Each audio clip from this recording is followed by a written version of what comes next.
지난 시간에는 아파트 매매 계약을 체결하고 계약금만 받은 상태에서 아파트 시가가 매매 대금의 10% 이상 올랐을 경우에 그 매매 계약에서 해방되는 방법에 대해서 한번 알아봤습니다. 차라리 계획을 돌려주고 매매 계약을 해지하고 다시 매매 계약을 체결하는 것이 더 유리하기 때문에 그런 해약금 해지하는 방법을 활용하는 방법이 있었죠. 해약금 해제는 매매 계약 쌍방이 아무런 잘못을 저지르지 않았는데 그 매매 계약에서 해방되기 위해서는 해방되고 싶은 쪽에서 계약금만큼은 손해보고 해방되는 제도입니다. 이 제도는 계약을 체결했으면 지켜라 노방법에 그 전제가 깔려있는 제도입니다.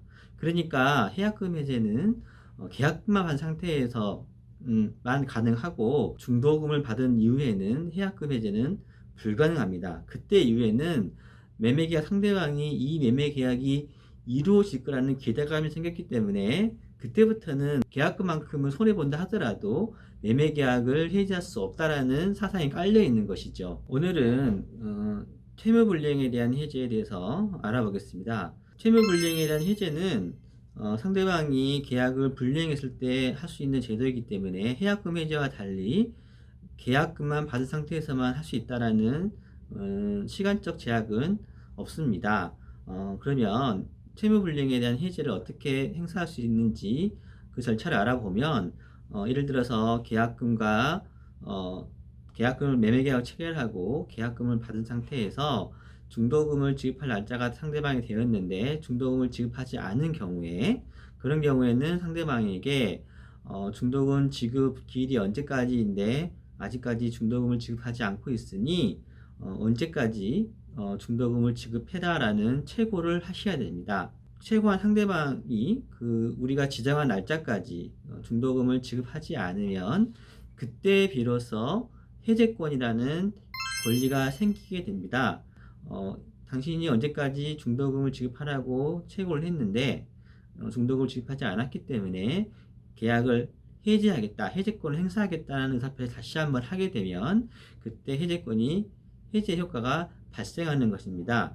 만약에 중도금이 아니라 잔금을 지급하지 않은 상태라 한다면 이때부터는 약간 다른데요. 잔금과 소유권을 이전하는 그 쌍방의 권리는 동시행의 관계가 있기 때문에 만약에 상대방이 중도금까지 지급하고 나서 잔금을 지급할 날짜에 지급하지 않는 경우에는 잔금을 지급한 날짜 이후에 상대방에게 언제까지 잔금을 지급해야 되는데 잔금을 지급하지 않았기 때문에 언제까지 잔금을 지급해라라는 의사표시, 내용증명을 보내면서 본인도 내가 지금 현재 당신이 잔금을 지급하게 되면 소유권을 이전할 수 있는 서류들을 어디 대부분 법무사 사무실이겠죠.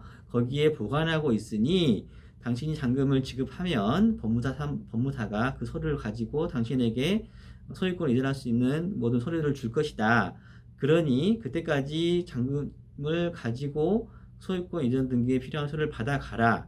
그렇게 통지를 해야지만이 비로소 해제권이 발생을 하는 겁니다. 만약에 본인 잔금을 지급해야 되는 날짜에 상대방이 잔금을 지급하지 않았다고 해서 무조건 언제까지 잔금을 지급해 그러면 해제할 거야 라는 의사표시를 보냈다 하더라도 그때부터는 본인도 잔금 지급기 이후부터는 본인도 소유권을 이전해야 되는 서류를 상대방에게 제공해야 되는 의무가 있기 때문에 그런 의무를 제공하고 있다라는 의사표시를 같이 해야지만이 비로소 해제권이 발생하는 것이고 그 해제권이 발생한 이후에는 다시 상대방에게 언제까지 잔금을 지급하라고 했고 난 이미 내 소유권 이전 등기에 필요한 서류를 다 법무사 사무실에 맡겼는데 지정한 날짜까지 잔금을 지급하지 않았기 때문에 계약을 해지하겠다라는 의사표시를 다시 했을 때 비로소 매매계약은 해제가 되는 겁니다.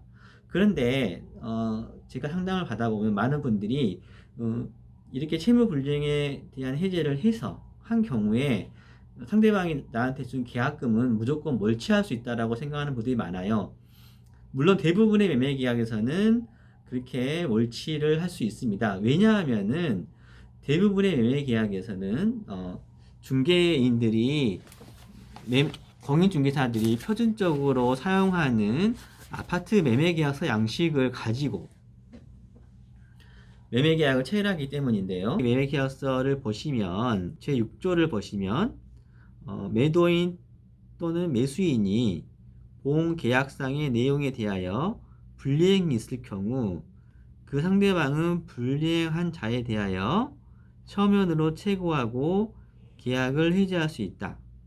그리고 계약 당사자는 계약 해지에 따른 손해배상을 각각 상대방에게 청구할 수 있으며 손해배상에 대하여 별도의 약정이 없는 한 계약금을 손해배상의 기준으로 본다.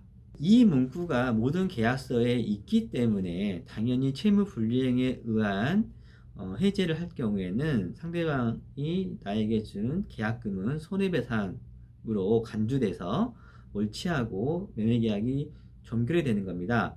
그런데 만약에 매매계약을 체결할 때 이 조항이 없으면 당연히 계약금이 몰취되는 것은 아닙니다.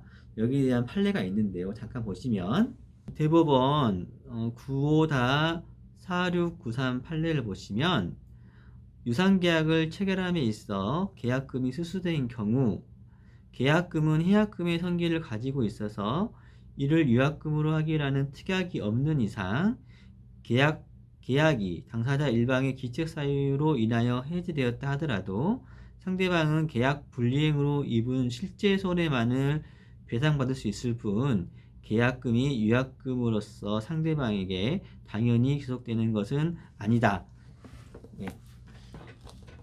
그러니까 일반인들이 매매계약이 해지가 되면 당연히 계약금은 손해배상으로 몰취된다고 생각하는데 실상은 그건 원칙은 아닙니다. 이 판례처럼 계약금을 유약했을 때 손해배상으로 하겠다라는 약정이 있을 때 계약금을 몰취할 수 있는 것이지 이런 약정이 없는 경우에는 실제 본인이 받은 손해만큼만 상대방에게 청구할 수 있고 계약금이 당연히 몰취되는 건 아닙니다. 그리고 만약에 아까 처음에 서두에 얘기했던 해약금 해제의 경우에 우리가 해약금 해제를 하겠다라고 상대방에게 고지를 하게 되면 상대방은 이제 해약금 계약을 계속 이행하고 싶은데 그러니까 그 아파트 소유권을 가져오고 싶은데 상대방이 갑자기 해약금 해제를 한다고 하니까 대부분 이런 말도 하세요. 아 그러면은 당신이 나에게 해약금 해제 뭐 계약금 2배 주고 내가 지금 받은 손해가 많아. 뭐 이사하는데 들어간 비용도 많았고 이것저것 손해 많기 때문에 그 손해까지 다 청구하겠어